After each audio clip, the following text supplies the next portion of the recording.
وأصلي وأسلم على المبعوث رحمة للعالمين.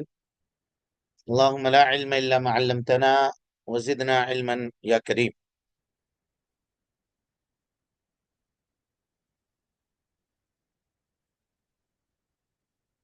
کل تک کے درس میں ہم لوگ خشیت اور خشوع، رغبت، رہبت اور خشوع، خشیت، یہ چیزیں پڑھ چکے ہیں. اب اس کے بعد ہے انابت. انابت کس کو کہتے ہیں؟ تو انابت کہتے ہیں رجوع کرنے، پلٹنے. اور انابت کا عام معنی جو ہے وہ اللہ کی جانب رجوع کرنے کو کہتے ہیں. اور کبھی کبھی انابت جو ہے نا توبہ کے معنی میں بھی ہوتا ہے. اور کبھی کبھی انابت گناہ سے پلٹ کر کے معصیت سے پلٹ کر کے اللہ کی اطاعت اور فرما برداری کی طرف آنے کو بھی انابت کہتے ہیں.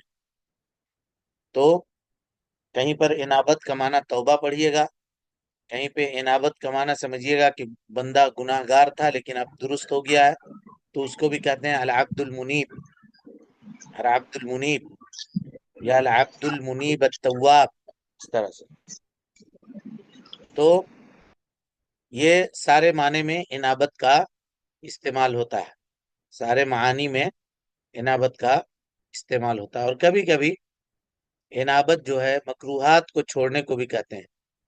یعنی انسان جو متساہل ہو اور مکروہات کر رہا ہو، اللہ تعالیٰ نے اس کو توفیق دی اور اس نے مکروہات کو بھی چھوڑ دیا اور اللہ کی اطاعت و فرما برداری کی طرف رجوع کرنے والا ہو گیا، تو اس کو بھی کہیں گے انابا. اناب الرجل، آدمی پلٹ آیا. تو انابت کے معنی پلٹنا، رجوع کرنا، چاہے وہ کفر سے، شرک سے توحید کی طرف پلٹنا ہوا، یا معصیت اور نافرمانی سے اللہ کی اطاعت و فرما برداری کی طرف پلٹنا ہوا، یا مکروہات کو چھوڑنے والا آدمی، یعنی آدمی مومن تو ہے اور فرائض کو ادا کر رہا ہے لیکن مکروہات کو سے نہیں رک رہا تھا، لیکن ایک وقت آیا کہ اللہ نے اس کو توفیق دی تو اس نے مکروہات کو بھی چھوڑ دیا، تو اس کو بھی انابت سے تعبیر کرتے ہیں. تو انابت کا اصل معنی یہ توبہ ہی ہے، لیکن یہ توبہ سے خاص چیز ہے، توبہ سے خاص چیز ہے. توبہ کا معنی کیا ہوتا ہے؟ توبہ کا معنی ہوتا ہے کہ آدمی گناہ سے صرف معافی مانگ لے، یہ توبہ ہے. لیکن گناہ سے معافی مانگ کر کے نیکی کرنے لگے، یہ انابت کا معنی اس کے اندر آتا ہے. انابت کا معنی اس کے اندر آتا ہے. سمجھ گئے؟ انابت کے بعد کی چیز ہے استعانت. استعانت کہتے ہیں کہ یہاں استعانت وہ استعانت جو عبادت کے معنی میں ہے. استعانت کہتے ہیں کسی سے مدد طلب کرنا، اپنے دین و دنیا کے معاملے میں کسی سے بھی مدد طلب کرنا. اور مدد کیسے طلب کرنا؟ عبادت کی بنیاد کے اوپر طلب کرنا. اس اور اس استعانت کے اندر عاجزی ہو، انکساری ہو، اور آدمی اپنے معاملے کو اللہ کے حوالے کر دے. اس کے اقسام اور اس کے احکام کا ذکر جب شیخ الاسلام کے دلائل کو پڑھیں گے تب وہاں جا کر کے اس کی وضاحت ہم کریں گے. یہاں صرف معنی بتا رہے ہیں. استعاذہ، استعاذہ کہتے ہیں کسی چیز سے چمٹ جانا، حمایت، مکروہ یا کسی ناپسندیدہ چیز سے اپنے آپ کو بچانے کے لیے. اور اپنے عام معنی میں کیا ہوگا؟ پناہ حاصل کرنا کسی بھی ناپسندیدہ چیز سے اپنے آپ کو بچانے کے لیے. اور اس کا جو معنی شرعی ہے وہ شرعی معنی کیا ہوگا؟ کہ اللہ کے جانب پناہ طلب کرنا، اللہ رب العالمین سے یہ طلب کرتے ہوئے کہ اللہ تعالی اس کو مصیبتوں سے، پریشانی سے اور دنیا اور آخرت کی ہر اس کام سے جو اس کو نقصان دینے والی ہو اس سے بچائے. مثال کے طور پہ جب آدمی کہہ رہا ہوتا ہے اعوذ باللہ من الشیطان الرجیم، تو اس کا معنی یہ ہوتا ہے کہ میں پناہ میں آتا ہوں اللہ رب العالمین کی، اور میں حمایت طلب کرتا ہوں اللہ رب العالمین سے. کس بات کی؟ شیطان رجیم کے شر سے، اس کے مکر سے، اس کے فریب سے. تو یہ استعاذہ کا معنی ہوا. اس کے بعد کا لفظ ہے استغاثہ. استغاثہ کہتے ہیں مدد طلب کرنے کو، یا شدت اور پریشانی میں کوئی آدمی اگر گرفتار ہے تو وہاں سے چھٹکارا حاصل کرنے کے لیے کسی کو پکارنے کو استغاثہ کہتے ہیں۔ یعنی انسان کسی کو پکارے مدد کے لیے یا مصیبت اور پریشانی کو اپنے سے دور کرنے کے لیے، اس کو کہیں گے استغاثہ۔ اور استغاثہ عبادت کے معنی میں اللہ رب العالمین سے مدد طلب کرنا، اور اس کے کئی احکام ہیں، اس کے کئی اقسام ہیں، جس کا ذکر انشاءاللہ ہم آگے کریں گے، جس کو استغاثہ شرعی کہتے ہیں۔ اس کے بعد ہے ذبح۔ ذبح کہتے ہیں کسی بھی جان کو نکالنا یا خون بہانا جانور کا مخصوص طریقے کے اوپر، اور وہ ذبح جو عبادت ہے، یعنی ذبح جانور کو اللہ کے تقرب کے لیے کیا جائے اور شرعی طریقے کے اوپر اس کو ذبح کیا جائے، یہ عبادت ہے۔ اسی طریقے سے نذر ہے۔ نذر کا معنی یہ ہے کہ آدمی کسی چیز کو اپنے اوپر لازم کر لے جو چیز اس کے لیے لازم نہیں تھی۔ مثال کے طور پر کوئی اطاعت، کوئی فرما برداری، کوئی نیکی کو اپنے اوپر لازم کر لے۔ مثال کے طور پہ کوئی کہے کہ اگر اللہ نے میرے بیمار کو ٹھیک کر دیا تو میں فقیر کو 100 روپیہ دوں گا، یا کوئی آدمی یہ کہے کہ اگر اللہ نے میرے مریض کو ٹھیک کر دیا تو ہر ہفتے میں 3 روزے رکھوں گا۔ اس طرح کے کوئی بھی نظر، اس کا حکم کیا ہے، اس کے انواع کیا ہیں، اس کے اقسام کیا ہیں، اس کی تفصیل ہم آپ کے سامنے رکھنے کی کوشش کریں گے انشاءاللہ۔ شیخ الاسلام محمد بن عبد الوہاب رحمۃ اللہ علیہ کہتے ہیں وغیر ذلك من انواع العبادت التي امر اللہ بها، اور اس کے علاوہ دیگر بہت ساری عبادتیں جس کا اللہ رب العالمین نے ہمیں حکم دیا ہے۔ یعنی شیخ الاسلام نے اپنے کلام کی ابتدا عبادت کی قسموں سے کی، اور یہاں پہ اس بات سے ختم کیا کہ یہ چند مثالیں ہیں جو ہم نے آپ کے سامنے دی ہیں، اسی کو کامل عبادت نہیں سمجھیے گا، اس کے علاوہ بھی بہت ساری چیزیں ہیں جو عبادت کے اندر داخل ہیں، عبادت کے اندر داخل ہیں۔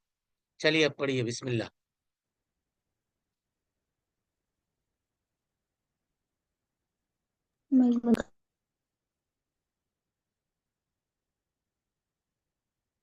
چلیں۔ بسم الله الرحمن الرحيم. كله لله تعالى والدليل قوله تعالى وأن المساجد لله فلا تدعوا مع الله أحدا. وہاں سے نہیں، وہاں شروع سے پڑھیے تاکہ پوری بات سمجھ میں آئے۔ جہاں سے انہوں نے شروع کیا وہاں سے پڑھیے، یہ پیج پلٹائیے، یہاں سے پڑھیے وانواع العبادت التي امر اللہ بها، وأنواع العبادة التي أمر الله بها مثل الإسلام والإيمان والإحسان ومنها الدعاء والخوف والرجاء والتوكل والرغبة والرهبة والخشوع والخشية.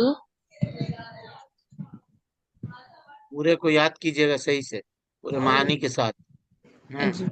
والخشية والإنابة والاستعانة والاستعاذة والاستغاثة والذبح والنذر وغير ذلك من أنواع العبادة التي أمر الله بها كلها. دیکھیے یہاں تک جملہ مکمل ہوا، یہاں جملہ مکمل ہوا، وغیر ذلك من انواع العبادت التي امر اللہ بها، یہاں سے نیا جملہ شروع ہو رہا ہے۔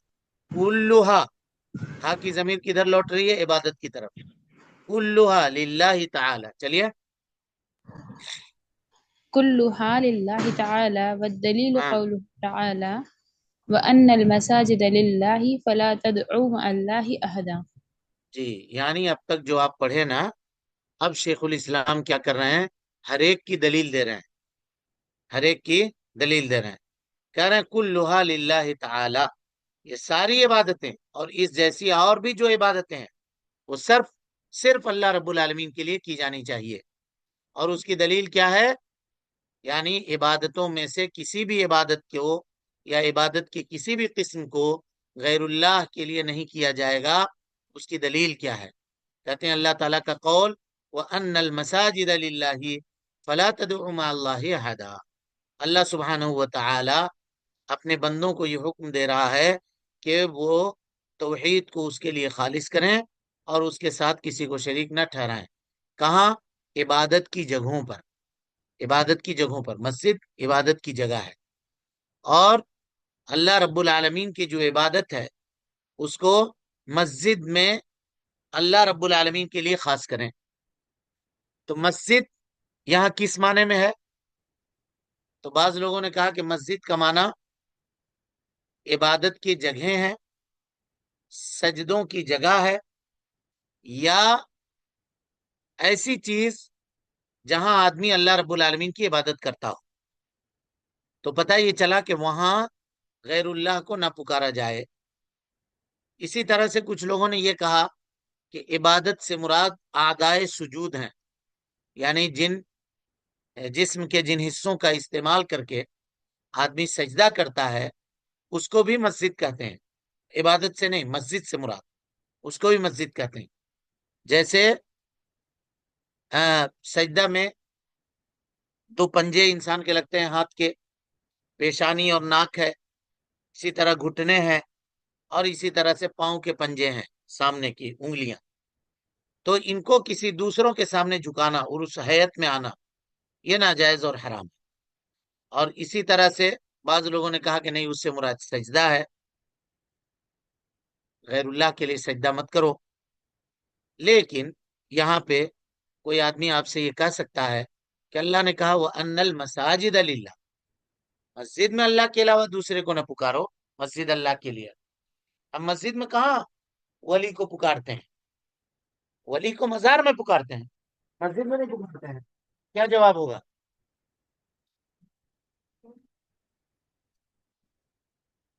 پوری روئے زمین بھی مسجد ہے۔ ہاں،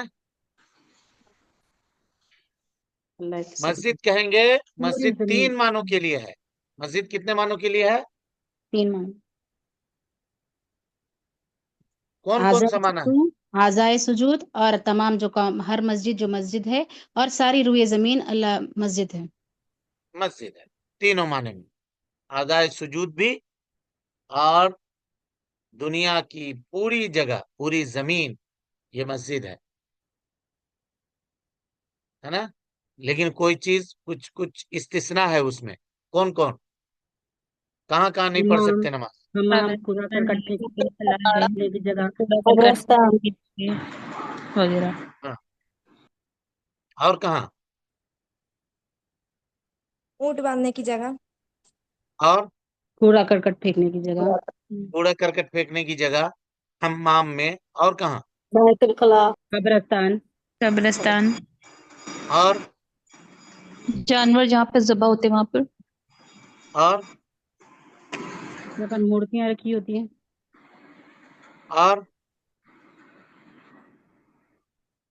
آستھانوں کے پاس، ہو گیا؟ مزار پہ، مزار وغیرہ پر۔ وہ تو کیا قبر وہ میں۔ تو قبرستان میں چھوڑنا ہوتا ہاں،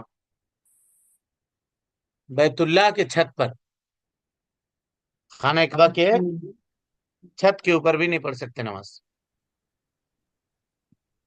فوق ظہر بیت اللہ، سمجھے؟ استاد حتیم میں بھی فرض نماز نہیں پڑھنا؟ دیکھیے اب کہاں آ گیا۔ حتیم میں پڑھ سکتے ہیں، کعبۃ کیوں اللہ نہیں کے پڑھ اوپر سکتے نہیں۔ حتیم میں؟ خانہ کعبہ کے چھت پہ بات چل رہی ہے، کیونکہ اگر آدمی صرف چھت پہ خانہ کعبہ کھڑا ہو جائے گا تو قبلے کا استقبال کیسے کرے گا؟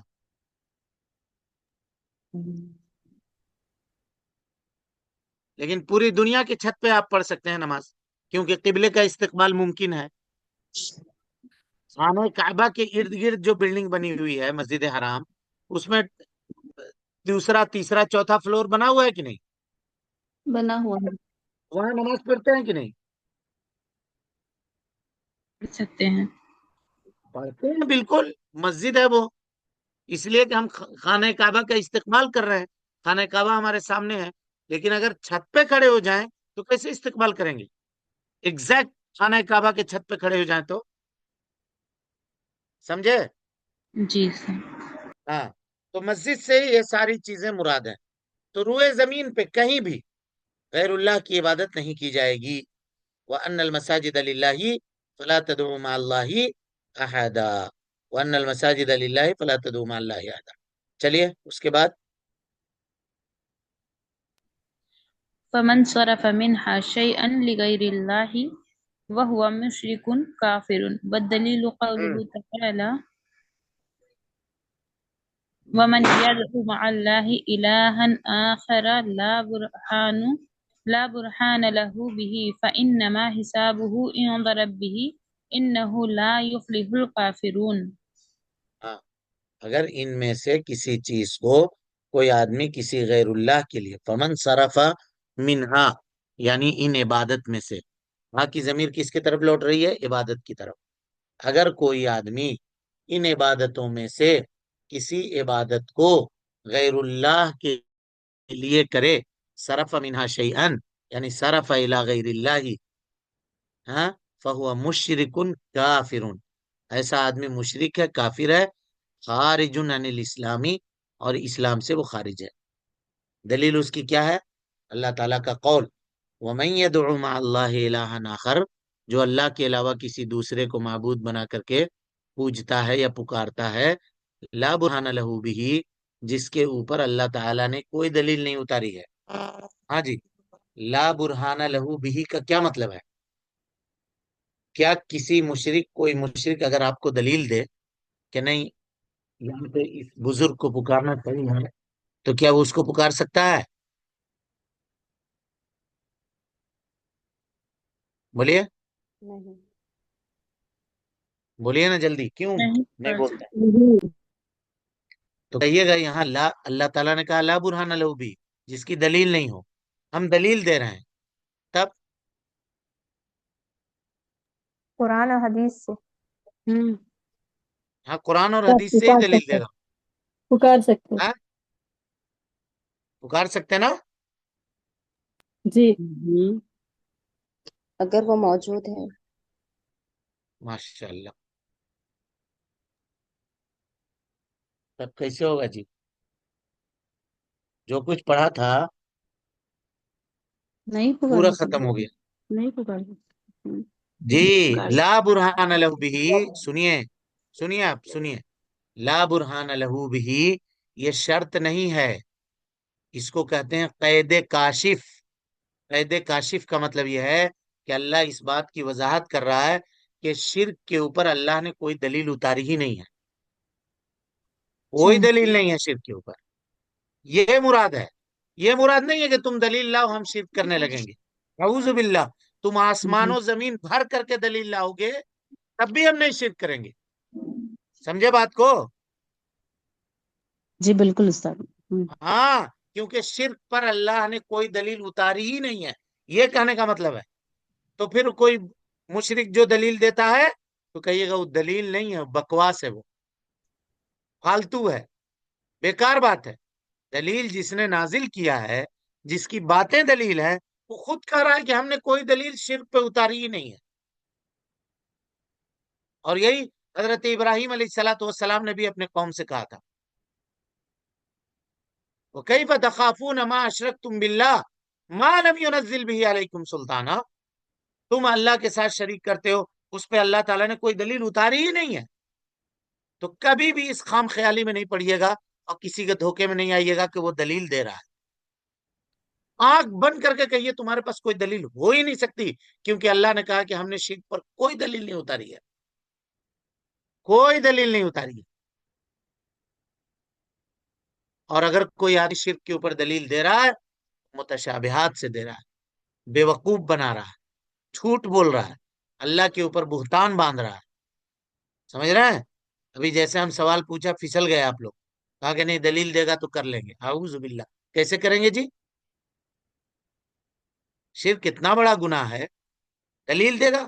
آپ کہیے زمین آسمان بھر کے بھی دلیل لا دو اور تم ہم کو سکھانے کی کوشش کرو کہ نہیں مزار پہ جا کے سجدہ کرو، وہاں نظر مانو، اس سے استغاثہ کرو، اس سے استعانہ کرو، تب بھی ہم نہیں مانیں گے. آسمان و زمین کو الٹ پلٹ دو، ہوا میں تم اڑ جاؤ، آگ میں ڈوب جاؤ، پانی میں مسلح بچھا کر کے نماز پڑھ لو، ایک ٹانگ پہ کھڑے ہو کر کے چلو، تب بھی ہم نہیں مانیں گے. سب جادوگری ہے تمہاری، اللہ نے کوئی دلیل اتاری ہی نہیں. فلاں بابا بول رہے ہیں، اتنا پہنچے ہوئے ہیں، ہاتھ آسمان میں ہلا کر کے رسول اللہ کھلا دیتے ہیں لوگوں کو، تو کیا کہیں گے کہ اس بابا کی عبادت کریں؟ نہیں، قطعی نہیں۔ بولیے، قطعا نہیں کوئی سر جادوگر ایسا آ جائے جو کہے کہ کھولتے ہوئے تیل میں ہم اپنا ہاتھ ڈال کے باہر نکال دیں گے، میرے ہاتھ کو کچھ نہیں ہوگا، تو ہم کیا کہیں گے کہ یہ اللہ کا ولی ہے؟ بالکل نہیں، نہیں۔ ہاں، کوئی ایسا آ جائے جو کہے کہ آؤ سمندر میں جائے نماز بچھا کر کے ہم کھڑے ہو کر کے نماز پڑھ لیں گے سمندر میں، تو کیا کہیں گے کہ نہیں بابا آپ پہنچے ہوئے ہیں؟ بالکل بھی نہیں سر۔ نہیں، جی، یہ سب یاد رکھیے گا، وہی کہہ رہے ہیں وَمَن يَدْعُ مَعَ اللَّهِ إِلَٰهًا آخَرَ، اللہ کے علاوہ جو دوسرے کو لا برہان لہ بھی قولا واحدا، اللہ نے اس پر کوئی دلیل نہیں اتاری، بس وہ جو دلیل دے رہا ہے بکواس کر رہا ہے، فالتو کی باتیں کر رہا ہے، اس کی بات سننی ہی نہیں ہے۔ اس کے بعد اللہ کہتا ہے فَإِنَّمَا حِسَابُهُ عِندَ رَبِّهِ، اس کا حساب اس کے رب کے پاس ہے، إِنَّهُ لَا يُفْلِحُ الْكَافِرُونَ، دیکھیے اللہ نے کیا کہا، ایسے کافر لوگ کبھی فلاح یاب نہیں ہوں گے۔ آیت کے سیاق کو سمجھیے، استدلال کے طریقے کو جانیے، کیا کہا دیکھیے وَمَن يَدْعُ مَعَ اللَّهِ، یدعو کا تعلق کس سے ہے جی؟ بولیے جلدی جلدی، عبادت سے۔ دعا سے، دعا کہیے، دعا، ہم، دعا کس سے ہے؟ دعا سے۔ سے، دعا سے۔ اس سے پہلے بھی دیکھیے فلا تدعو ہم، وان المساجد للہ فلا تدعو، دیکھ رہے ہیں آپ لوگ؟ ہم، جی۔ جی جی اور استاد، یہاں کیا کہا ومن يدعو مع اللہ الہا آخر لا برہان لہ بھی یدعو مع اللہ، دعا، تو پتہ یہ چلا کہ کوئی آدمی اگر دوسرے سے دعا مانگتا ہے لا برہان لہ بھی، اللہ نے اس پر کوئی دلیل نہیں اتاری ہے، فإنما حسابه عند ربی، اس کا حساب اس کے رب کے پاس ہے، انہ لا یفلح الکافرون، ایسے لوگ کیا ہیں؟ کافر ہیں۔ بے شک کافر ہے۔ شیخ کی دلیل سمجھ میں آئی؟ استدلال سمجھ میں آیا ان کا؟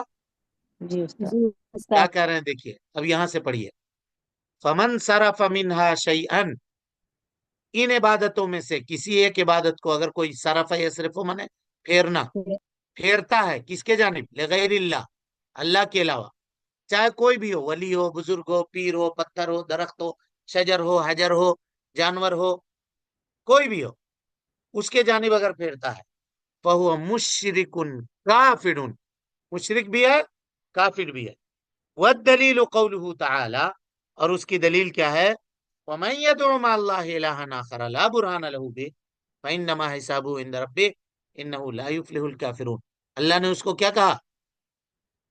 کافر کہا۔ کافر کہا۔ اب آج کوئی آئے گا لبرل اور کہے گا کہ تم اس کو کافر کیوں کہہ رہے ہو؟ تم ٹھیکہ لیے ہوئے ہو؟ ہیں؟ تم کو اللہ نے داروغہ بنایا ہے؟ ارے اللہ نے داروغہ نہیں، ہم اللہ کا پیغام بتا رہے ہیں تم کو، تم اپنا کرو نا، اس کو چھوڑو نا، اپنے مذہب کو چھوڑو نہیں، اس کے مذہب کو چھیڑو نہیں، یہ طریقہ لوگ آج کہتے ہیں، یہ گمراہی ہے، یہ گمراہی ہے، جب تک ہم یہ نہیں کریں گے تب تک ہمارا توحید ہمارا خود اپنا نہیں مکمل ہوگا، یہی مفہوم ہے لا الہ کا، لا الہ کا، یہی مفہوم ہے، سمجھے بات کو؟ جی استاد۔ کیوں نہیں بولتے ہیں جی؟ جی استاد، جی استاد۔ چلیے آگے چلیے، وفي الحديث الدعاء مخ العبادة والدليل قوله تعالى وقال ربكم ادعوني أستجب لكم إن الذين يستكبرون عن عبادتي سيدخلون جهنم داخلين۔ اب اس کو غور سے سمجھیے، اب تک جو دلیل دے رہے تھے وہ قرآن سے دیا، اب حدیث سے دے رہے ہیں دلیل، دیکھیے اپنے جانب سے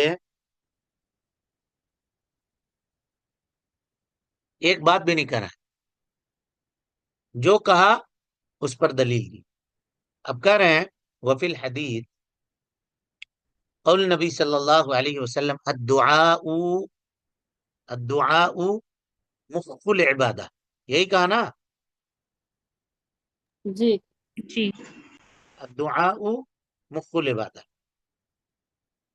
یہ شیخ کی عبارت ہے، یہ لفظ جو ہے نا ترمذی میں وارد ہے، اور اس لفظ کے ساتھ امام ترمذی رحمۃ اللہ علیہ نے اس حدیث کو نقل کیا، لیکن یہ حدیث جو ہے نا اس لفظ کے ساتھ صحیح نہیں ہے، ضعیف ہے۔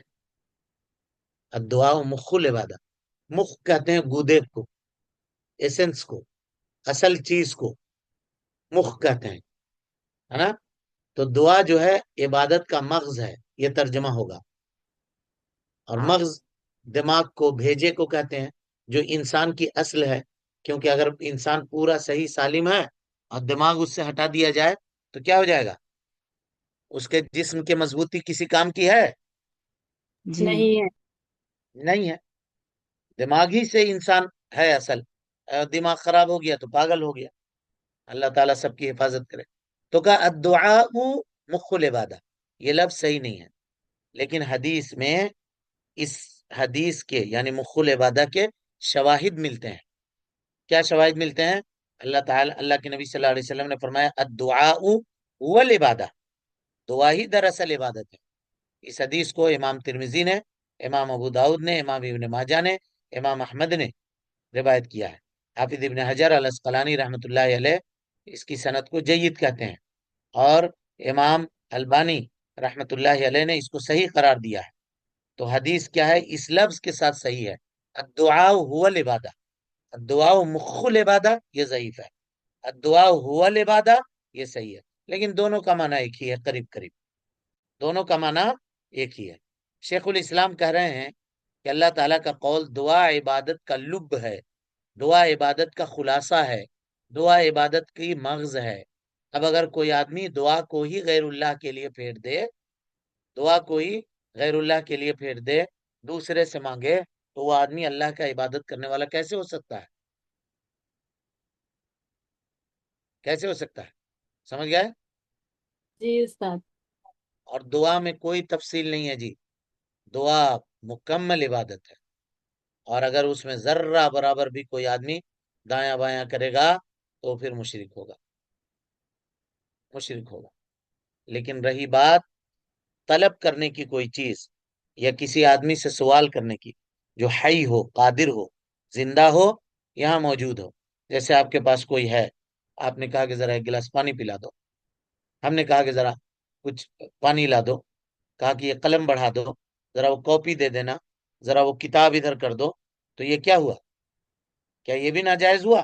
کچھ لوگ دلیل دیتے ہیں، کہتے ہیں کہ یہ لوگ کہتے ہیں اللہ سے مانگو، جو چیز مانگنا اللہ سے مانگو، جو چیز مانگنا اللہ سے مانگو، تو جب گھر جاتے ہیں تو اپنی اہلیہ سے کہتے ہیں کہ لاؤ کھانا دو، لاؤ روٹی دو، تو یہ شرک نہیں ہوا؟ بولیے۔ نہیں ہوا۔ بالکل نہیں نہیں ہوا ہوا۔ استاد۔ لیکن ان کے پاس اتنا بھی علم نہیں ہے، دیکھیے اسٹیج لگا کے اس طرح سے تقریر کرتے ہیں، اور ان کی عوام نعرے تکبیر لگاتی ہے اس کے اوپر۔ بھائی جو آدمی زندہ ہے، قادر ہے، ہمارے پاس موجود ہے، ہم اس سے مانگ سکتے ہیں، سوال کر سکتے ہیں، اس میں کوئی حرج کی بات نہیں ہے، ٹھیک ہے؟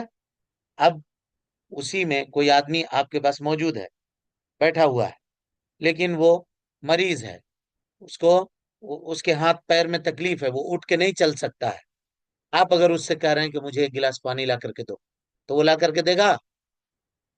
نہیں۔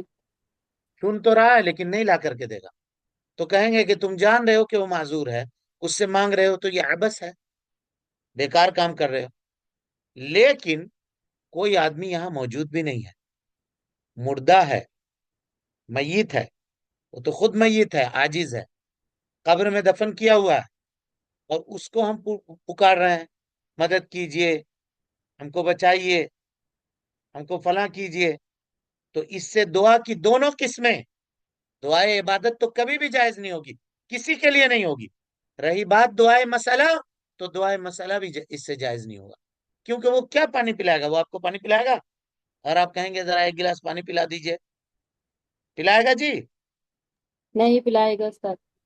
تو نہیں اگر پلائے گا۔ کسی دوسرے سے کر رہے ہیں، چاہے وہ نبی ہو یا فرشتہ ہو یا ولی ہو، کوئی بھی ہو، شرک ہوگا۔